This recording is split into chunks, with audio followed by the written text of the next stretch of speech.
Hi. I thought hard and seriously about this conversation I'm about to have. And it's about ladies that are not married and that are ripe enough for marriage and yet they are not married. My advice to you this 2020 is marriage is not the only important thing that can make you to achieve something in this 2020. Look, what God has said he's going to do, he's going to definitely do it, and nothing can stop it, because it's the word of God and it can never return to him void. If he said it, it will happen. But at what age that is going to happen is what I don't know. I'm speaking from experience. There was once upon a time in my life, I was looking so terrible. I was all wrinkled up, like I was down. I've beaten myself blue, black, red onto why am I not married? Why am I not in my husband's house? I know I'm a good woman. I know I'm this, I'm that, I'm not married. And I fell into a very dangerous trap that almost would have cost me my entire life. And somebody came my way because of desperation. I took the person to my spiritual parents, and they had a hiccup about it, and they didn't sanction it. But I was like, at my age, why should they not want me to marry this person? Secretly, I was planning marriage with this person. We had finished doing everything. We finished printing everything. Everything was done. It's just for us to go formalize it before God got involved and revealed that man to me. Since I was stubborn, listening to my spiritual parents, he showed me who that man is, his true color.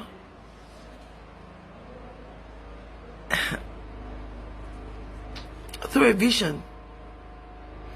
And when I got up from that place, when I saw everything that God showed me, I put a call to him and I asked, have you ever done this? Have you ever done this? Have you ever done this? And he shouted on top of his voice, what is it? Every time, this our relationship for 3.5 years, all you do is see things that I do. Because I've been celibate for 6 years. And he knew and he loved me like that. And he called up the phone on me, so I had to run to the sister that I saw even in that vision. And I tricked her into lying to her that if she doesn't tell me the truth, that her husband will die. And she confessed and confirmed everything that God showed me in my vision. And I was like, oh my God, what would have happened to me if I've ended up with this man? And I called off that relationship.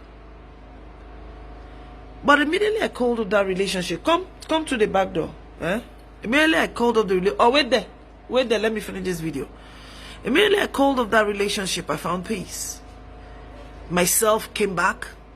Because I came to a realization that marriage does not make me. And because my Father in heaven has already said it, it shall come to pass. For every man that has come into my life with one trick or the other that I would have fallen victim to, that God did not let me fall victim to, I appreciated him for it. Is their loss, not my loss. Women, don't get desperate that you wrinkle yourself, that you make yourself look so horrible, that husband now comes and he will be looking, what am I going to be doing with this woman? Some, because God sent them to you, they will pick you up and clean you up. By that time, you have damaged a lot in your soul, in your spirit. You've killed your kidney because of depression and high blood pressure, sugar problem. All because you want to get married. My sister, if you don't get married now, it is not a crime. Make money. Find other things that will push you to the limelight. Make yourself relevant. For the meantime, that the time that God has put for you to get married is not yet done, Make yourself relevant. Don't sit down there and saturate your mind, your soul, your spirit. Oh, marriage. Come on. It's not every man that came to you that is meant to be your husband. Because as soon as you're ripe enough for marriage and you're not married, any man that comes your way, red light, bang, bang, bang, husband, is my husband. And you fall deep, you make mistakes, and he leaves you, you crash down again, you go back to square one. Please, I beg you, my sisters. Marriage is not the only thing that is important. This is 2020. Some of you have waited for 15 years. Some of you have waited for 10. Some of you have waited for 11. Some of you have waited for 7, 5, 6. So what? You wasted all these years not doing anything for yourself. Get up. Do something. Be relevant. Do business. Even if it's a small scale business, start somewhere. I started somewhere to get to where I am today. Start somewhere. Marriage shouldn't just be the only thing that is your priority in life. It is not that serious. You know, I was on a production where I was working with some producer, a friend of he's a friend, and we're talking about it, and he was asking that why is it that when women are not married, they get so depressed. Out of that depression, they throw a lot of tantrums. And I was wondering, and I'm like, I'm not that kind of a woman. I can't throw tantrums because I'm not married. I can't be depressed because I'm not married. I once upon a time did that. And now I'm better. I learned. And I came out victorious. So for all the men that have come into my life thinking that they would deceive me, oh, she's a born again Christian, let me go and marry her, and you're not the right one, I'm not bothered about you. I didn't even think about you for 2 seconds. Why? It's a waste of my time. As a born-again Christian, I know for a fact that God is not a wicked God. He's not a God of confusion that will add blessing and sorrow together. That is not God. It's only Satan that does things like that. In short, Satan does not even give anything good. Everything he gives is bad. And it is Satan that is pushing you into that depression because you're not married. Listen to me. Talk to your God and ask him and tell him that you're waiting for his time, because God's accurate time will cancel years of depression and will cancel a colossal mistake that you would have made. My sister, get up. Go do something with your life. My sister, get up. Give your life to Christ. Pray. Find inner peace.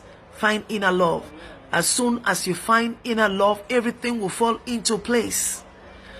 God has aligned your star on earth according to his purpose on earth for you. He can never lie to you. He will never deceive you. Sometimes I look at myself and I regret the mistakes that I've made. You know, beating myself up and wondering, why is this thing not like this? Why is that thing not like this? I'm like, oh God, I just beat myself and I wasted my time for nothing. For nothing. For nothing. And I almost took my life. But if I tell you how much I am so happy in Christ, because I knew God, I saw a clear vision of who I am and where I am going to and what my journey is, because I know I worship a living God. And that took my spiritual parents, Bishop Okudilieze and Pastor Mrs. Ifeoma, to get me to this level. And I love God to bits and pieces. If I work for something and I am not getting it now, I know that it's not the date that God has put on it. Because no matter what you do, it is the time that God has said that you're going to get married, you're going to get this money, you're going to make it, you're going to blow, that you're going to blow. You can't jump the gun. You are not God. You don't have that kind of power. And when I came to that realization, my life became peaceful. I became happy. Abraham, don't disturb my video. I became happy. I found peace. I was so happy. I am still very happy. I am successful in Christ, financially, and every other thing fell into place for me. You can't make me depressed. So if I have a failure in one relationship and the man suddenly, mine is different because I'm celebrating, they know they are not going to have this sex. So sometimes when they come and try themselves and they go, I just laugh and I mark it, I tick it, I'm like, okay, he was not meant to be in my life. Don't kill yourself before you get married. Do some other thing. Make yourself relevant. Be relevant. The world is waiting for you. The world is waiting to hear your voice. Don't die pregnant. Don't die without gift. A lot of people are waiting for you to do something so that they can follow up. All these things we're doing, I've seen people do it, so I'm copying. They gave me their blessing, and I am copying it. I'm doing it. I'm speaking. I'm using my voice as a celebrity to speak. Sister, get up. Dust yourself up. Go take your bath. Make up. Go out. Pursue your business. Make it in life. Maybe it is on your way to pursuing that business that you will meet your husband. Every man that come your way mustn't be a husband material. Pray about it. Talk to Jesus about it and say, God, I have come to introduce Okon, Etam, Victor, or whatever their name is, William, or whatever, Brown, Tony, whatever their name is. I'm just mentioning random names. I've come to introduce him to you. Is it your will? Because that's a mistake we women make. We are so afraid of the will of God. How are you then going to end up with that right husband when you are afraid of the will of God? Kneel down and tell your God, I have come to introduce so man to you. Is he your will? If it is not your will, let that will be done. Take him away and let him go. Let him not waste your time. Don't ask me if I get to my 50s. How am I going to have my children? I don't know about that. I am not in my 50s. I'm not near it. I don't know about that, but all I know that God gave Sarah children. Excuse me, whatever God time is for you, he will make a way for those children to come. Calm down. Go make yourself relevant. Don't sit down and brood for nothing and get wrinkled and get ugly for nothing. When God created a lot of things and put in your pathways, life is step by step. Every step you climb takes you to somewhere. If you don't finish climbing those steps, you're not going to get to that destination that you want of marriage. Keep climbing it. May this word bless you today. God honor you. God bring the right husband your way. May God cancel you and bring you out of that depression that is not worth it, and make you useful in the name of Jesus Christ of Nazareth. God bless you, my darling. Don't worry. That beautiful husband is coming. You will end up in praise. At the end of the day, you will turn around and you'll tell God, thank you for making this to come and pass. God bless you. God bless you. God bless you. For the lines has fallen onto you in pleasant places. Yes, you will end up with a goodly heritage in Jesus' name. Amen. I love you so much, sis. God bless you.